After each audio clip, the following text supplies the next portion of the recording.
Ginaganapan ko lang na natural, tsaka inagapan ko na mautal. Nilaban sinugal, ginapang minahal. Katagalan natutunan ko rin tumagal, tsaka alam ko naman na inaabangan na sana tabangan yung papakawalan para di naabangan. Kasong alaba-laba na matang alabang kinalakihan na galingan ng galingan, kaya nakasanayan ko makabuo na madiin. Di ko na malayo na malayo na malayo na malayo, narating patay ako na pailing. Mga naniwala di ko pwede biguin, di ko pwede pakitaan na bitin. Mga tingin na kalang busugin ko pa din kahit kabisado na kalitiin. Alam ko na may mata na nagbabantay kung paano ako sasablay, matyagang nag-aantay kung kailan ako tatamlay at lalaylay. Yung mga laway na makita ako na mahina, umay na manirang alay na manghila, kasi nga walang pinakitang hindi pa matay.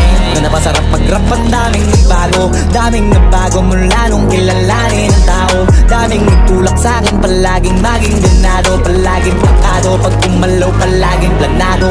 Daming pasabog, kailangan pag malawak ng sakop. Ikaw din ang talo sa laban, pag nabalot ng takot kung saan ka aabot. Ako din lahat ng mahahakot, yung dami ng bago, day may sukli pag di ka madamot. At kung hindi ko tsinaga, baka nauwi na sa wala. Ganito pala to kalala, kita mo naman na nawala. Paano ko hindi ko ginawa, yung iba di makahalata. Malaki na anak kataya, marami na pwede mawala, kaya di na pwede pabaya, hindi pwede puro mamaya, baka sa huli mapahiya. Totoo na parang himala, nagsumula sa iba ba tiningala. Matagal ko din na kinapakadagawa, di madapa yung kalidad, di mo na kita binabahan. Na marami pa nagdududa, puro kilos ang inuuna. Ngayon kita mo namumunga, tumutubo na, pakarami ko nakukuha.